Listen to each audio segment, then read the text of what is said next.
Namaste, yogis. Welcome to Meet a Yogi. Today I'm here with my guest, Reginald Yearby. Welcome, Reginald. Hello.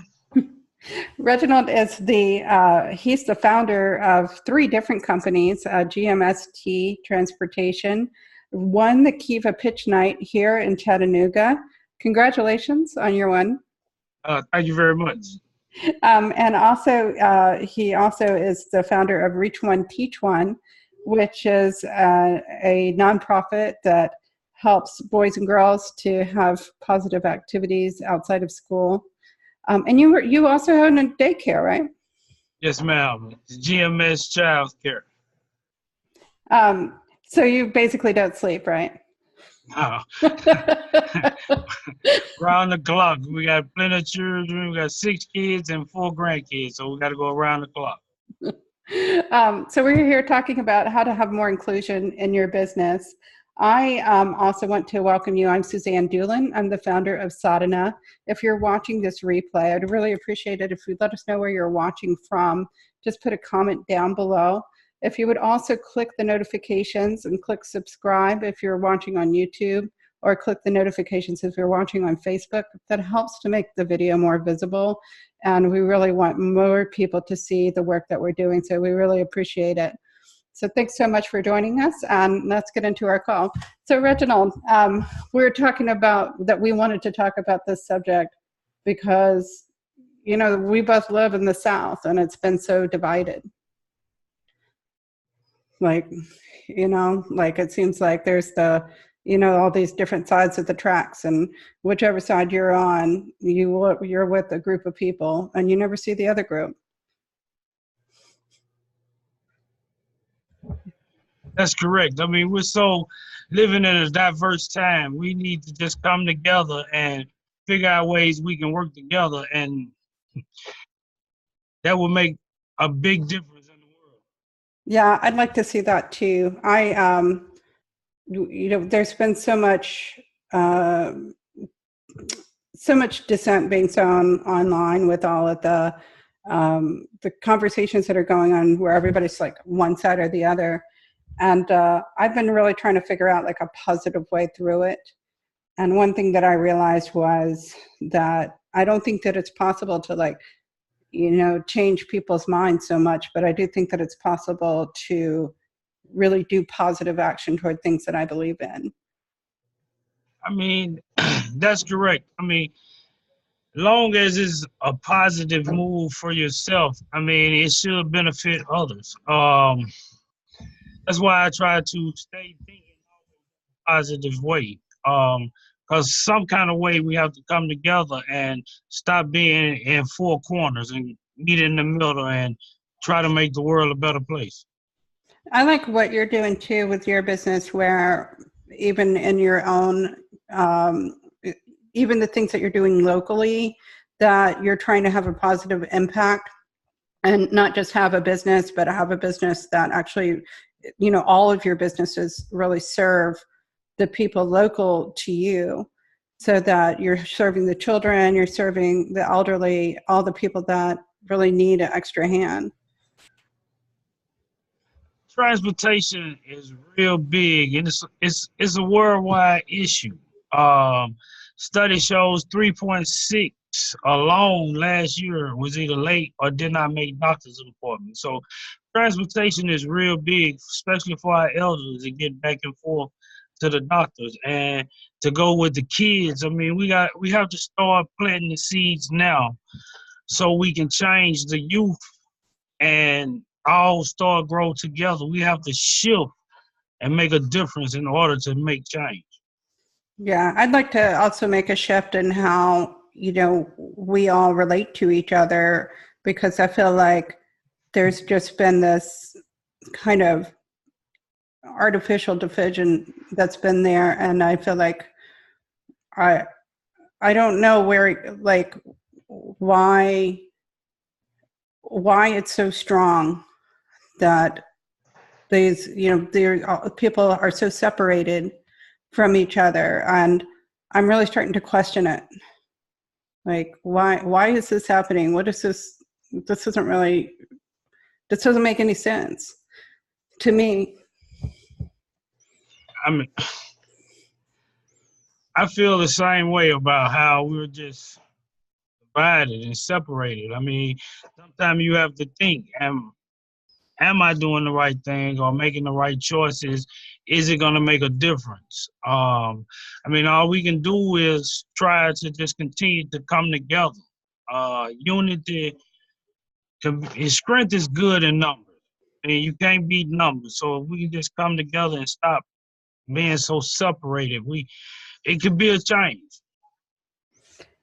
Do you think that one of the questions that people talk about in the yoga community is that they feel like yoga is kind of like a luxury item, or, you know, similar to, you know, like even things like going to the gym, where a lot of people are introduced to yoga. It's it's an extra expense, where, you know, if you're in a situation where, oh, there's just only, we have to be so concerned about putting food on the table or something. There's a concern that people won't spend money on those things.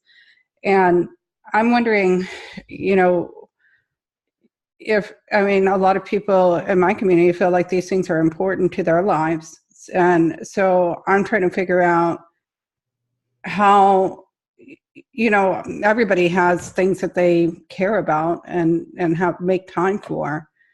And so I'm curious, like, are people, you know, what are people needing? Like, where are people going to look for something like this, like a yoga class or, you know, a PE class, that type of thing, you know, like a gym class?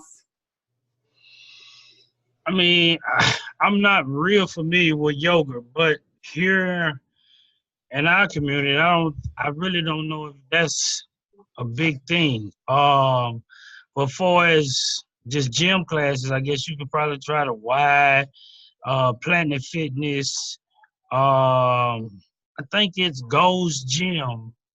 But from what I've been seeing, yoga is probably well needed inside our communities, because from what I was seeing, it relieves stress. I mean, it keeps you loose, and it's something where you can meditate. Yeah, they do it. Actually, there's a lot of prison programs as well. And I was watching, you know, like, so there's, they've done it. They do it with veterans too. There's a lot of veterans programs. So there's a lot of different programs that are going out to, you know, a lot of people. And I think that, you know, like just at the practical level of figuring out, okay, I want to, you know, try to reach new people. Like, where do I go? Like physically, you know, where are people going? Where are they looking for it? I think the why is cool. Like the why is so inclusive. The why, and I think I'm not, like I said, familiar with Planet Fitness. I mean, and then I really don't think it'll find you a place to actually give yoga to the community. Yeah. Well, that's cool to hear that. Yeah, I think there's an interest in it. I just think that, you know, it's more like trying to figure out more some of the practical issues around, like you were saying, like people missing doctor's appointments and stuff like that. It's like, you know, how do you actually, there might be more things that people need to actually be able to attend. And so I think it's trying to figure that out too. That's going to be a key issue. Transportation is huge here. They have remote locations. Like you can start a pilot program at the Y downtown. That's in the middle of probably where you want to gain your audience from. I mean, the bus lines and a lot of new businesses is down there opening up. So I'm thinking the downtown area, remote area where people can get to would be very beneficial. Can you talk a little bit about what's happening, because you are in transportation, what is going on with transportation that, you know, if people can't get places, if they can't get to their doctor's appointments, then, you know, they're really cut off and isolated. Yeah, I mean, it's really hard in the rural areas. A lot of the can't out there to the rural areas. because there's a lot of low income families out there. So that's where it's really, really hard. All in our rural areas. We got Sauter Daisy, East Ridge, Red Bank, Hickson, Birchwood, Bakewell. That's a lot of the big companies.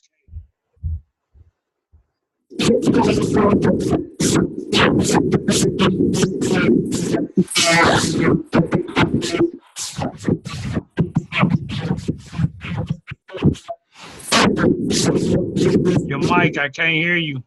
Your mic messed up.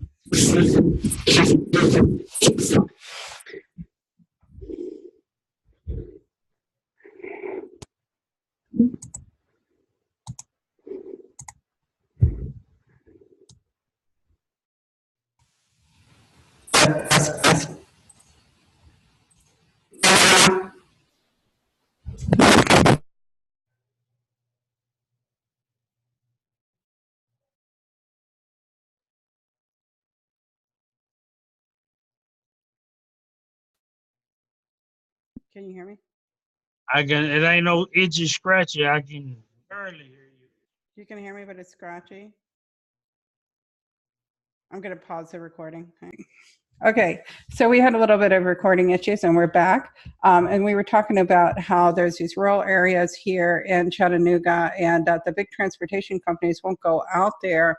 So when people are out in these rural communities, how do they actually get around? I mean, it's not that they don't. They can't. They're not allowed to go in those areas. Transportation is kind of hard for them out there. I mean, you have one of the local brokers that broker trips out there, but there's still a lot of other ones that are still missing or late to their doctor's appointment. Yeah, so then you think about trying to do something if you're just trying to get to your doctor's appointments and you can't get there, or get into the groceries and that kind of thing, then trying to think about how you would add some extra activity into your life is, just that's for your own pleasure. It's, it seems like maybe the barrier isn't even financial. It's just like the logistics of just getting there. I mean, the logistics does play a part, but I mean, it's lower incomes in some of the rural areas are higher than it is in Hamilton County. So, I mean, it's a lot of them that's income problems that are out in the rural areas. Yeah, I grew up in Alabama, and where I grew up, it's now like a bedroom community of Birmingham, but it used to be really rural. And, it's just heartbreaking, some of the poverty that's out in the rural areas. When I worked in fast food, they had like a rule, like they had to throw the food out at the end of the night. Like the managers would get in trouble if they threw it out. And, these are fast food managers. They weren't like, wonderful people.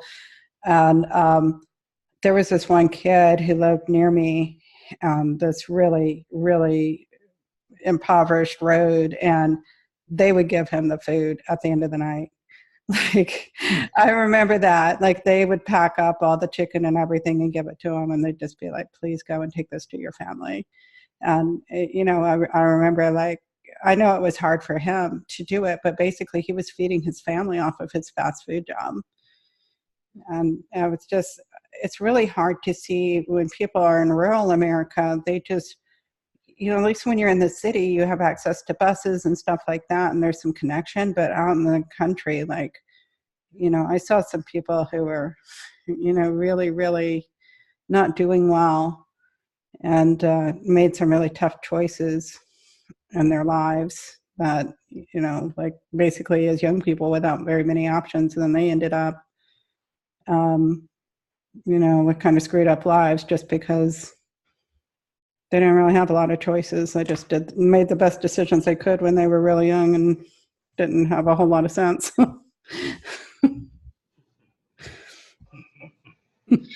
Yeah. Horses, especially like you said, out in the country, is probably very good. Yeah, it was hard. People living in trailers and Yeah. Yeah, poverty is everywhere. I mean, one thing about poverty, it doesn't have a color. And I mean, like you said, choices. When you're in the country, you don't have many of them. do you you said that you kind of made some decisions this year for yourself about trying to do things a little differently. What led you to make those decisions for yourself? Where I've been and where I came from. I mean, it's all about. I mean, every day, it brings on a new challenge. So that itself will change a person. The challenges that lays in front of them, and I mean, you have to just keep going and continue to strive for greatness. I agree. I feel like I went through a lot, and moving down here and all the changes I've made in my life, and I really feel like one thing I talked with my daughter about when she was younger is that it's not just enough to like kind of think good thoughts or kind of wish that thing, like say, oh, it would be wonderful, if I believe in this, that you actually have to take action on the things that you believe. And I feel like more and more that like I haven't really been acting on my beliefs. I mean, sometimes you have to just step out on faith. I know it's hard. I mean, but how else you gonna know if you have a good idea? If you never step out on faith. Me and my wife, we've been planning to step out on faith for 6, 7 years, and we finally did it this year. And I mean, it's been an uphill battle and a struggle, but we'll continue to strive, continue to look eye to eye to the day-to-day challenge, put it to the good Lord, and hopefully everything works out for us. Yeah, I mean, I remember recently I was in my class, my business class, and we were talking about sort of, how do you finance things? And it's so scary, that part of it, because it's like, well, do I believe in myself enough to like ask my friends to give me money, or believe in what I do enough to like just go ahead and work, extra 40 hours a week until I actually make enough money at it, or, I mean, none of the options are super pretty. There's very few people who start up a company where somebody just hands them a bunch of money and says like, oh, start up this company. And so, getting to that point where you believe so much in what you do that you're willing to take these risks, it's hard to do it without believing, having faith that things will work out. I mean, it's a huge, huge issue. Funding. I mean, if you don't have the correct funding when you step out, I mean, that would make it a hard, hard challenge. But I mean, like you said, they have various programs to try to help you. Like you said, you're in, and I've also attended. I mean, the collab is great. Lunch, and there's a bunch of other resources out there that will help you. It's just all about showing up. I want to hear about the Kiva that you did, because I think yoga teachers need to know that Kiva is a platform that's really great for yoga teachers to help you get your funding. And it has more of a social, sort of for people who are doing social good in the world. They tend to be on Kiva. They do microloans to people all over the world. And it's a lending platform, or pure lending platform. So once you start lending, you get money back, and you also can just lend out to different people. And I lent to your Kiva funding. So tell me a little bit about how you ran your drive for the Kiva, because I know that you did the pitch night, which means that you got up on stage and you talked to people about your business. But also, what was the rest of it to actually set up the whole funding drive? It basically had to go in. I had to work with Kathy. You had to fill out basically like an application and asking you various questions. How did you grow up? How did you come up with the idea? What was your plans to do with the funding? And the and then it led you up to pitch night. We had one practice. I think we shifted all around amongst 4 judges, pitched to them, and on that night, it was 6 of us on stage, and we had to pitch, pretty much sell ourselves. Yeah, and you did a great job and got up in your uniform and your shirts and talked about it. I want to know the part like afterward. I received a thing that said like now like you can donate to the people who were there, and you got additional funds after that night. So you won, but also like there was a loan program for additional ones. Oh yeah, we it's like you said, it's a beautiful platform for loans. It's a crowd of loan and no interest. They donate the bare minimum of $25. You get them to donate you $25, and it'll until you reach your ideal goal of the loan, and until it's fully funded. Once you pay it back, the people who receive their money back, and if you need to reapply, you can reapply for the loan as well. How long do you have to repay your loan? I think mine is on a year, 12 months. That's not bad, and it's 0 interest. That's really great. No, yeah, 0 interest. That's the great part of it. It's anywhere from $2,000 to $10,000 they will loan you. Yeah, they do make their money just by adding a little, like basically a tip in. When people loan money, they give a little tip in to help fund Kiva, and that's how they make their money. So, it's really a nice platform. I've had yoga teachers that I funded through Kiva. They're definitely a good platform for us. So it's kind of nice to know how you did it. It seems like it was fairly simple for you, and that you didn't have to.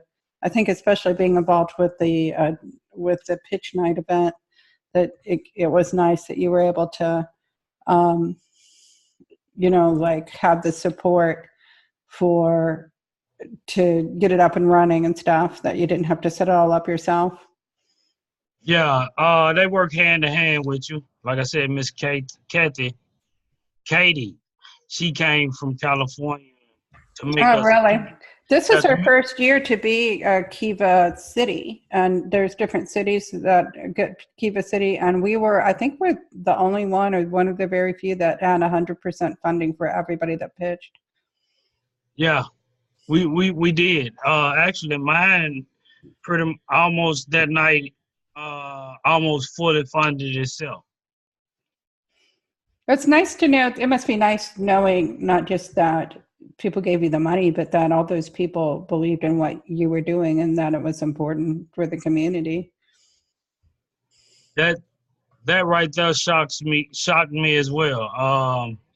But our heart is in the community. We want to stand in the gaps and help, at least make a difference so we can make a change. I wanted to say, I think we should, start wrapping up, but I just want to tell you, like, I feel like you educated me, because I had not really thought about these issues around transportation and how fundamental it was for people to just really be able to get places. And, it's really, I guess, I feel like it must be really tough to be in a situation where you're every day trying to figure out how you're going to get to the things that you need to get to.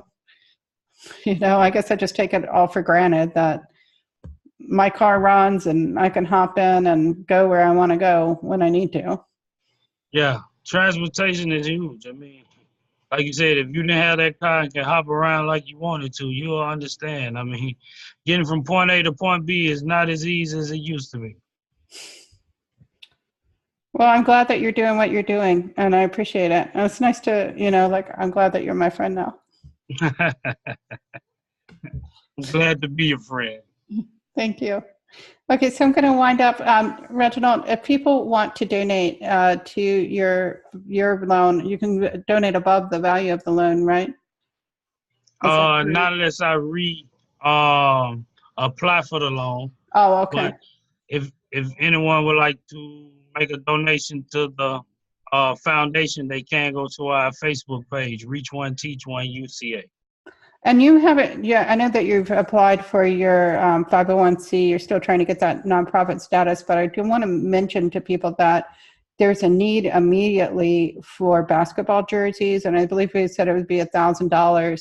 So I just want to let people know that if you want to do something for Reach One, Teach One, they need basketball jerseys. And so it's through the Facebook page, Reach One, Teach One. Is there like an email where people can get in touch with you? Yes. Roto, RotoYearby at gmail.com. That's RotoYearby at gmail.com.